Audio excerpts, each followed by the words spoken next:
Hi, and welcome to Ones and Tooze, FP's economics podcast. Every week we take a couple of data points, we use them to try to explain the world. I'm Cameron Abadi, FP's deputy editor, with you in Berlin, Germany. Also in Germany, in Berlin, in fact, is Adam Tooze, FP's economics columnist and Columbia University professor. Hi, Adam. Hi, Cam. So this is an unusual episode, not only because we're in the same place, but because the entirety of the episode will be focused on a single topic. And the data point there is 1983. That is the year that Ronald Reagan signed the law that established Martin Luther King Day as a national holiday. In America in the 50s and 60s, one of the important crises we faced was racial discrimination. The man whose words and deeds in that crisis stirred our nation to the very depths of its soul was Dr. Martin Luther King Jr. I have a dream my four little children will one day live in a nation where they will not be judged by the color of their skin, but by the content of their character. I have a dream. So each year on Martin Luther King Day, let us not only recall Dr. King, but rededicate ourselves to the commandments he believed in and sought to live every day. The holiday is now coming up on January 16th, Monday. The holiday, of course, is dedicated to the leader of the civil rights movement, Martin Luther King, who was assassinated in Tennessee in 1968. He was a monumental figure in American history, a fighter for equal civil rights for black people, and a pioneer of tactics of nonviolent civil disobedience. Towards the end of his life, he was also more outspoken about his views on broader economic policy and economic justice, so we thought we'd take the opportunity to look at all the economic dimensions of Martin Luther King's life's work. So, Adam, to start with his work on mass nonviolent protest, what exactly are the economic preconditions for that kind of civil disobedience? I mean, historically, is this a phenomenon of a certain level of economic development? You might think so if you had some kind of, I don't know, an evolutionary theory of political development and the attenuation of violence or something like that, a kind of, I know, Steven Pinker World Value Survey kind of a thing, where, I don't know, opposition to violence was dependent on college education or some index of that type. But it would be historically wrong. After all, the 20th century icon of nonviolence before MLK was Gandhi in colonial India.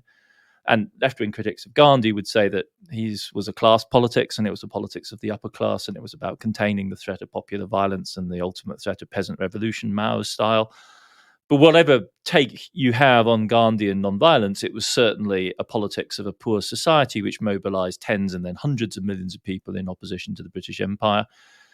And it used the tactics of the poor. So if a colonial government imposed a tax on a certain commodity, you try to do without it. Salt, for instance. You can strike, you can boycott state events, you can turn your back on official dignitaries that visit. A nonviolent protest in this form, I think, is much more crucially dependent on different types of discipline, the ability to discipline protesters on the one hand. But it's also, of course, a question really of disciplining power. And the power that's being challenged. And I think those are much more crucial determinants of where non-violent resistance becomes possible or not. I mean, think about the instance of National Socialist Germany. I mean, non-violent resistance in the Warsaw Ghetto is not going to make a damn bit of difference to a genocidal Nazi regime. On the other hand, non-violent protest by German women against the euthanasia campaign in Berlin actually did stop the Nazi regime. So it's a condition of an incredibly tense and complex balance between the means of protest on the one hand and the kind of forms of repression that are used on the other hand. And Gandhi's political genius showed in his endless exploitation of the professed liberalism of the British, essentially, and repeated calling of their hypocrisy. King's own early exposure to the ideas of nonviolence came as an undergraduate at Morehouse College in Atlanta. He read David Thoreau's essay on civil disobedience and couldn't apparently at first see the relevance of that New England mentality to the extreme conditions of Black Americans in the South, where lynching and just over plain murder were the common experience in African males. In other words, it was difficult to see how that rather passive notion of civil disobedience could translate into an environment as dangerous as the Jim Crow South. And it was really, and this is what's so significant, precisely when he began to study the life and works of Mahatma Gandhi, that he began to see the awesome macro political potential of a mass movement of nonviolent protest, for all its risks and for all its hazards for those involved, to move a polity like that of the United States, which, after all, like the late British Empire, gave hostages to fortune in the form of constitutional legal promises that could be called through daring, brave acts of civil disobedience. So it's a direct line that runs from poor country nonviolent protest in British India to the American South in the 1950s. So what exactly is the main lever by which nonviolent protest of this kind creates social change exactly? Is it through moral suasion, the kind of moral pressure on the conscience of passive supporters of injustice that creates this change? Or is it economic pressure? You mentioned the different kind of boycotts that both Gandhi and King were involved in organizing. Is it that kind of material economic pressure that actually is more responsible for the change that they're seeking? I think it's a combination of mechanisms, and that's worth emphasizing because there's almost a kind of mystical, magical feel that surrounds the idea of nonviolent protest, and I think it's important to demystify that. But it's also crucial to actually understand, I think, the kind of almost vertiginous quality that nonviolent politics takes at the hands of its classic exponents, Gandhi and King, because it's really crucial, I think, to understand what it involves, because it's the opposite of passive, right? King himself said that he would never have joined a pacifist movement. It can almost seem aggressive in the way that it deliberately calls the bluff of those who claim that their power will be founded on violence. It goads them into striking the protester, right? It goads them into shedding blood, and in the process of doing so, exposing the horror and the lack of legitimacy of what they're involved in. So it's not so much moral suasion, if you like, as moral force, actually. And that, I think, is an absolutely crucial thing to understand. Also, by calling it non-violent, I think we also appropriately register the fact that it is always hedged by the threat of violence. That, in other words, this is an intensely violent situation in which somebody is choosing to mark their position by an ostentatious, a spectacular refusal of the logic of violence that surrounds them. But of course, around the edges of that always lurks the threat that if you don't deal with us, you'll deal with somebody else, or you won't be dealing with them because they're going to come and bomb you or try and assassinate you or launch mass protests or riots or so on, right? And so the non-violent movement is always situated within a context of forced by the oppressor and the threat of the resort to different sorts of tactics by the protesters. And this can take on a whole gamut of different forms. I mean, most spectacularly in the case of the ANC in South Africa or the IRA Sinn Féin in Northern Ireland, where you actually see a dual strategy being pursued with an armed wing, which is involved in bombings or assassinations, and ostentatiously and officially non-violent wing, which insists on the need for negotiation. And this can take the form of both aggressive strategies and also defensive strategies, right? So there's no doubt in the case of the civil rights struggle in the United States that the willingness of Black people and Black communities to defend themselves and to defend those who sought to help them in the civil rights movement, if necessary with the gun in hand, also played a vital role in the ecology of the non-violent civil rights struggle, right? The KKK and the racist thugs knew that they had to pick their victims quite carefully. They had to truly prey on the defenseless because there was not actually impunity. There was not actually immunity when push came to shove. You didn't actually know whether there might not be a man waiting on a porch with a shotgun for you when you attempted to set up a cross, right? So, and this is the zone in which King and the advocates of nonviolence continuously had to operate, right? and consciously operated. Of course, there was also, as you stressed, an economic component here. I mean, if you take the classic first phase, the Montgomery bus boycott of 1955, I mean, it's an economic protest because 75% of the riders on the Montgomery bus system were black. So the boycott is classically Gandhian. It's a move, it's a demonstration of economic independence on the one hand, because the black community organized alternative means of transport. But it's also a way of forcing the white establishment to come to terms. So they work in conjunction with each other. And there is also always, if you like, an outside element. In the case of the American South, it's the federal government, it's the appeal to the national community, but it is also, crucially, an appeal to the international community, which it was exerting very considerable pressure on the United States in the context of the Cold War in the 50s and 60s, because the racism of the Jim Crow South was a profound embarrassment to the claim of the West to represent, basic rule of law, democratic norms, human rights, even freedom of speech. And so that combination, which we also see at work in South Africa later on, is working on the United States at this moment. So that was a very in-depth description of King's social justice vision. I'm curious if it was always integrated with a broader economic vision. I mentioned in the sort of intro there that it seems like he became more invested in social democratic ideas over time, or is that a mistake? Was there sort of always an internal connection between his social justice ideas and a broader economic understanding of society? I think there is a staged theory here, which is not entirely unreasonable, and it was an explicit sort of tactic of King's and the Southern Christian Leadership Conference, right, to have a first wave starting in the mid-1950s to achieve the passage of the Civil Rights Act in 64 and the Voting Rights Act in 65, and then to move on to a wider campaign for social transformation in American society. And that was always understood, if you like, as a phase model. But they were always interlocked, those two phases, and they couldn't but be, because in King's thought and in his biography, they're in fact inseparable. And there's an extent to which, if you like, in the later commemoration, the memorialization of the civil rights movement, there are far too sharp distinctions being drawn so as to separate the now uncontentious, indeed foundational history of the civil rights movement for modern America in its phase from the bus boycott through to the passage of the Voting Rights Act in 65, from the later, more contentious, socially contentious protests, which are also associated, of course, with anti-Vietnam War protests. But in King's himself, I don't think there's any question at all that from the beginning, the very beginning, indeed from his early childhood, the two things were closely linked. I mean, he grew up in quite a prosperous family, but he was born in 1929, so he was immediately exposed to the poverty of the Great Depression.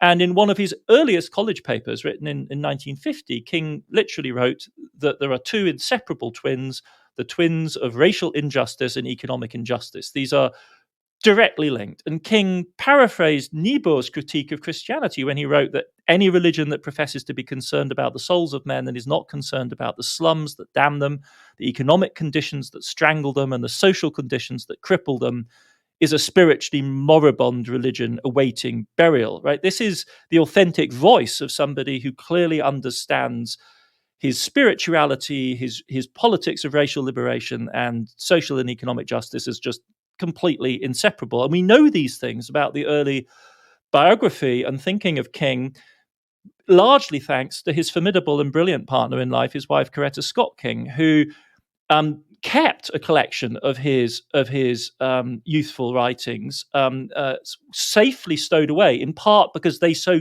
radically subverted the narrative of King in the 50s and the 60s as a relatively conservative civil rights advocate, and then handed them to researchers in the 1990s. But it was not by accident that she had them, because Coretta Scott King grew up in much, much more strange circumstances than Martin Luther King.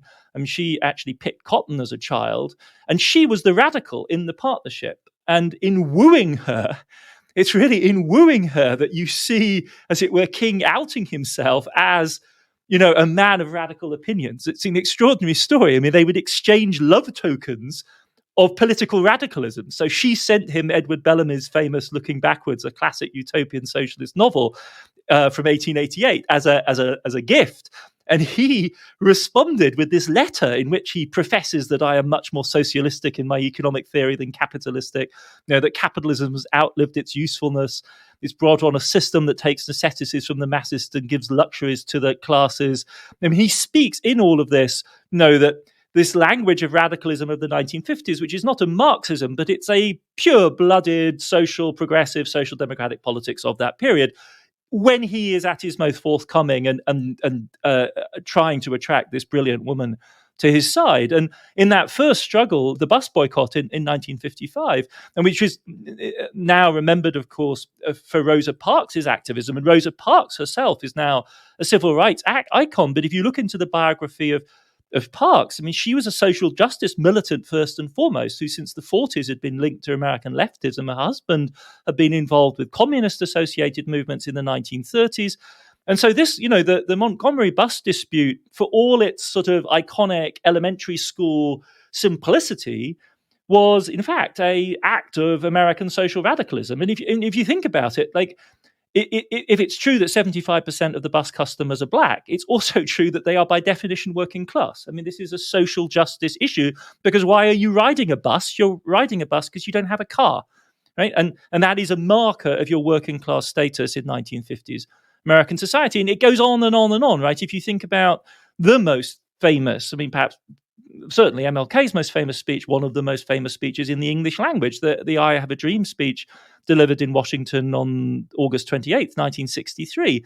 That speech was delivered as part of a march on Washington for jobs and freedom. And both elements of that are essential. This is the early phase of the campaign for full employment and employment guarantees that would mark the careers of both Martin Luther King and his wife all the way onwards over the coming decades. In December 1964, after he's received the Nobel Peace Prize in Oslo, the next thing that King does is to return to Atlanta to join a picket line and declare an economic boycott in support of 600 black women who are on strike. So this neat distinction between the phase of political and legal civil rights and economic struggle that comes afterwards is false. In 1966, he's associated with the Chicago campaign, which is challenging racial segregation in the North.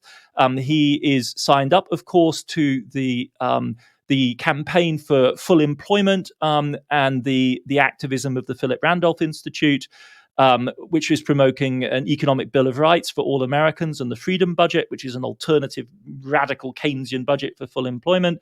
And he's in Memphis, in Tennessee, where he meets his assassin's bullet, because he is trying to use Memphis as a launching pad for the Poor People's Campaign, which he envisages as a racially unifying campaign of the working class African Americans, Mexican Americans, Puerto Ricans, Native Americans, who are going to besiege Congress and demand adequate housing, healthcare, and education. This is why King is putting everything on the line in this terrifyingly difficult situation in Memphis, where he parachutes in to try and mobilize around a garbage workers' strike. And after his killing, Coretta Scott King carries this campaign onwards, right? So as their legacy as a radical couple extends into the 1970s, and its weird, twisted, somewhat decaying fruit is, and this is the result of congressional politics, is the Humphrey Hawkins Amendment of October 1977, which is, you might argue, the last really radical, piece of legislation passed by the American Congress, which seeks to turn the right of all Americans who are able, willing, and seeking to work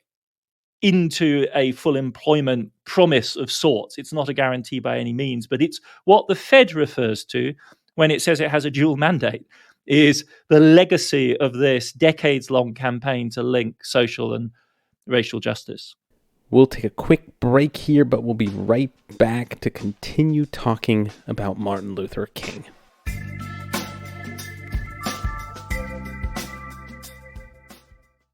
It's fascinating to know about the depth of King's thinking and of his commitment to economic justice. And yet it does seem to me that Marxism, as a kind of competing model for the resistance of the world's disadvantaged, it does seem like Marxism offers a slightly different model for thinking about social justice and social justice movements. Obviously, King is such a hallowed figure in the United States, he rarely comes under any criticism, but what would a Marxist critique of King's activism be? And I guess maybe to turn it around, how, if at all, did King criticize Marxism? I mean, yeah, King was an intellectual first and foremost, right? I mean, this is his basic formation. I mean, he was a formidably wide-ranging reader of social theory and philosophy. He had a deep grounding in continental philosophy and theology of the interwar period. He was a reader of Heidegger, of Bultmann, and so on. And so naturally, he read Marx. I mean, you couldn't have that kind of education and not have read Marx quite extensively.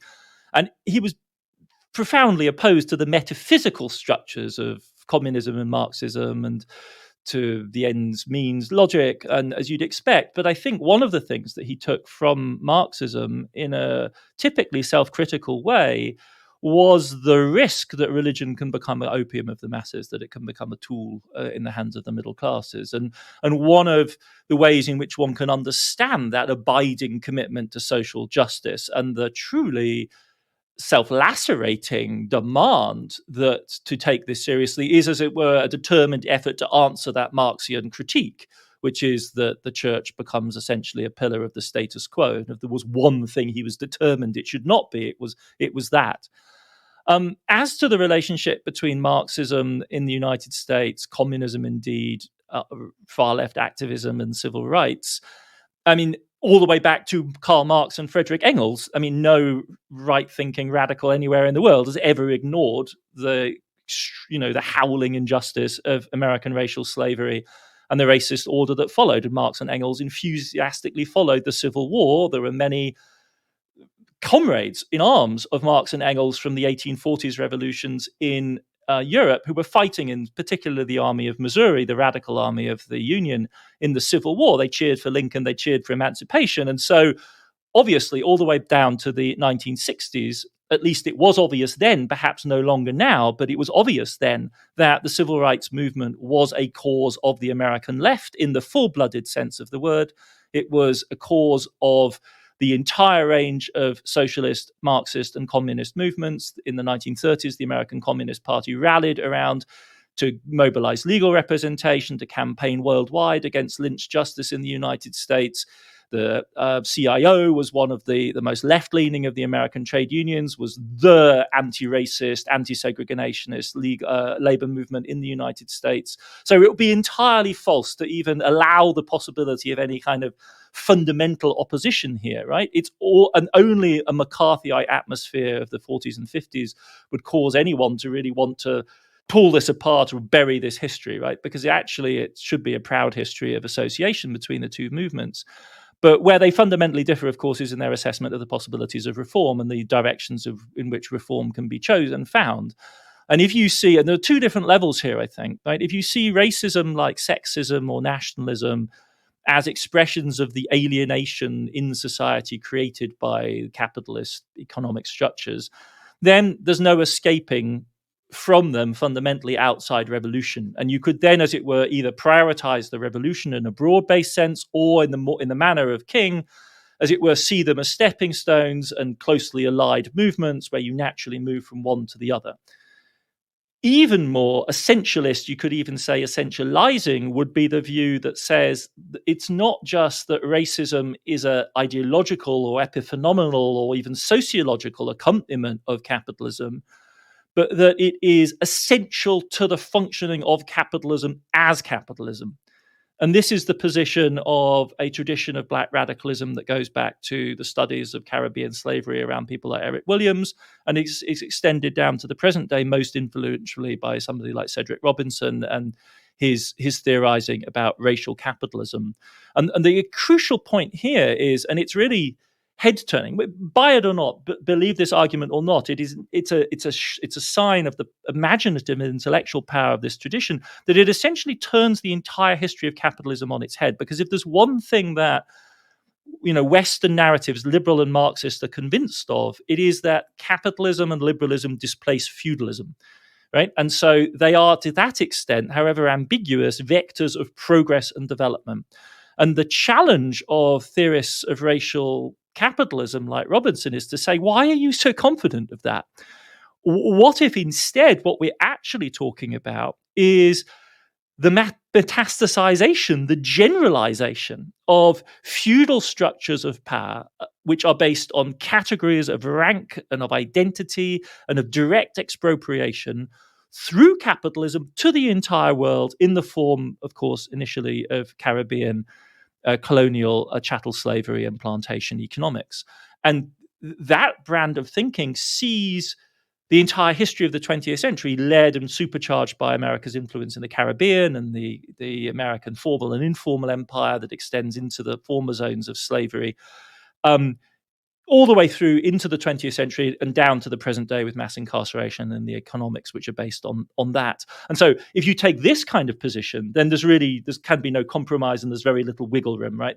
Because this would mean that capitalism, it's not just that you need to overthrow capitalism such that mistaken ideas, bad ideologies, misunderstandings of identity will be attenuated and disappear. It's literally that capitalism cannot function without this crucial element of racism at its core. And just so I understand, that discourse came after King's own It's certainly not one that is, centrally on the radar at his time and has emerged very prominently, really, in the last couple of decades. I think particularly in reaction to the horror of mass incarceration in the United States and this aching, heartbreaking, crushing disappointment of the promise of genuine equality. And I don't mean to emotionalize and psychologize this, but I think those are some of the circumstances which open the door to this really implacable and uncompromising reading of the intertwining of these two histories. No, it's interesting that radicalism is its own spectrum. There are more and less versions of radicalism. It sounds like that's even it sounds like radicalism has itself developed over time. But I did want to now finally end by asking about King's present day role in the United States and its economy. It seems like King's image has been embraced across the country, including by major corporations and across the economy, including in popular culture. He's sort of been, co-opted by the American economy in a certain sense. And I was just curious, we've spent a fair bit of time here talking about King as an economic and political radical. So what does it say about the United States and I guess its system of capitalism in terms of what it has done with King's work and image in our day? I mean, it does in some sense tend to confirm the worst fears of the most radical reading of the metastasizing, omnivorous qualities of capitalism as culture, right? That it can assimilate anything. It should be said that King himself was discreet in the way in which he presented his politics. And at critical moments in the late 60s, when it's clear that the ideas that are being advanced really do pose profound challenges. And, he's so smart, he can see it coming a mile away. And he'll say, it looks like we're getting into really difficult territory here. So he can see, and he's a tactician, he's a politician, he's an incredibly canny political operator. And so he is maneuvering across that terrain. But this has been there, I guess, to kind of pull back to history again, really from the beginning. I mean, the association between the civil rights movement and popular culture is absolutely endemic, endogenous. Pete Seeger and people like that were part of the campaigns of the mid-1950s already. And popular culture can take the form of overtly politicized popular culture, but also just popular culture that refuses to align and that is dissident and just simply doesn't fit. But it's also true that there is an emerging alignment between big corporate money and the civil rights movement from a surprisingly early stage. I mean, take Time magazine, which puts King on its cover in 1957, as early as 1957. I mean, this in a society which had effectively outlawed W.E.B. Du Bois, right, and Paul Robeson, both of whom had essentially been stripped of their passports and had their public lives destroyed because they had spoken out against American militarism and were too closely aligned with the Soviet Union in the views of the day. King was already being turned into a assimilatable commodity on the cover of Time magazine in 57. Come 1960, and the famous counter boycotts, which took place on corporate property, right? They took place in Woolworths in Greensboro, North Carolina. All of a sudden, Woolworths, which is a global, department store business, discovers it needs black business consultants to figure out how to manage this terrifying public relations problem that it now has with the politics of America in its most odious forms being literally fought out at its diner counters. And Woolworths desegregates officially in July 1960 as a result, and in part as the result of mediation between black business consultants and the civil rights movement. And today now, that particular Woolworths store location is a civil rights museum. Or take 1964, right, when MLK wins the Nobel Prize. Global celebration, he's lionized the world over. But what is Atlanta going to do with this fact, right? The first son of the city to win the Nobel Prize is a notorious black radical activist. And they clearly have to give King a welcome banquet when he returns to the city in 65. But the terrifying thing is that no one is buying tickets. None of the white establishment that had the money and that were needed to show up were actually buying tickets. So what did the mayor did? Ivan Allen at the time, he turned to the powerhouse corporate brokers of the city of Atlanta. And in the mid-1960s, that's Coca-Cola. And Coca-Cola was a global company with a global reputation. And who do you go to? You go to the legendary boss of Coca-Cola from the interwar period, Robert Woodruff onwards. And he has a word with current CEO John Paul Austin, who had recently returned from Atlanta from a stint in South Africa, where he had seen how damaging the apartheid system there was to the functioning of that society and its reputation abroad. And all of a sudden, the word goes out from Coca-Cola, the dominant corporate patron of the city, that Coca-Cola cannot stay in a city that's going to have this kind of reaction and not honor a Nobel Prize winner.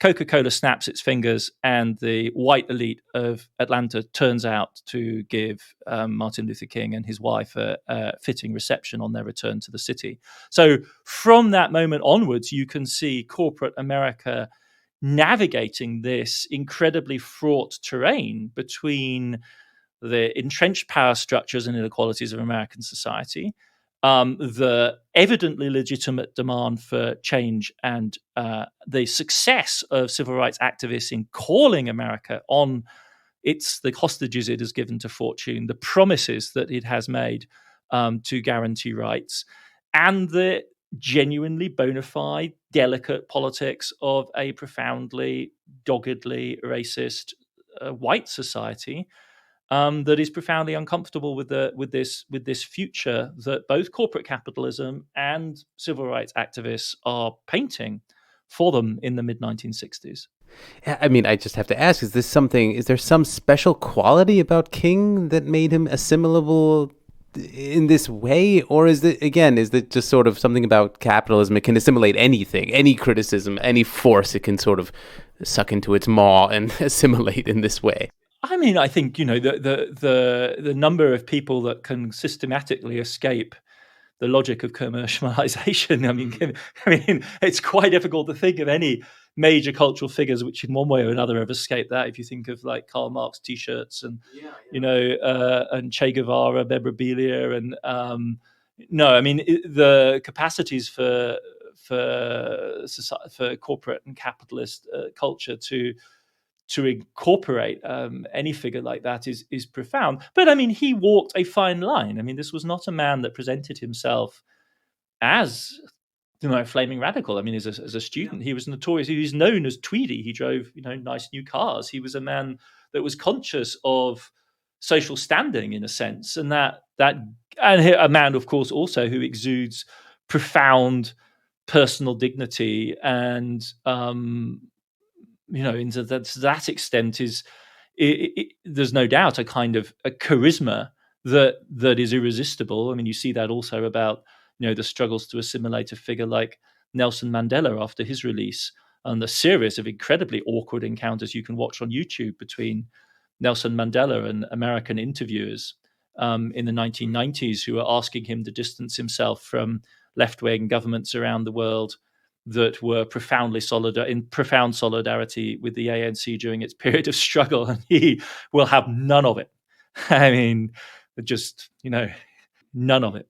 I mean, that is, yeah. If there's any takeaway here, it is, I guess, suppose that King was both, remarkably radical and at the same time extremely popular. He managed to accomplish that, and probably is part became popular. If you look at the opinion polling in the late 60s, King is not a popular man.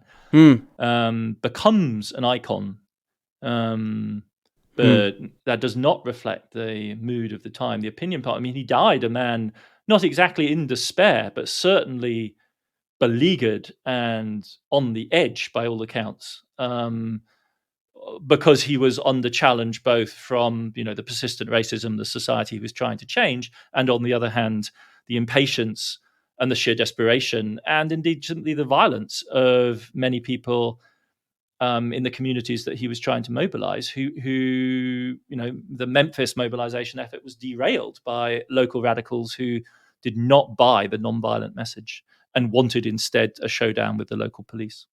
Well, that's certainly food for thought for Americans as we take a day off on Monday, but maybe also for others around the world who are listening to this. Ones and Tooze is written and edited by me, Cameron Abadi, along with Adam Tooze. It is produced by Laura Rossbrow-Tellem and Rob Sachs. Our social media manager is Claudia Tatey. The executive editor of FP Podcasts is Dan Efron.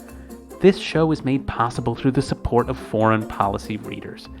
If you're interested not just in Adam Tooze, but news and analysis from around the world, consider subscribing.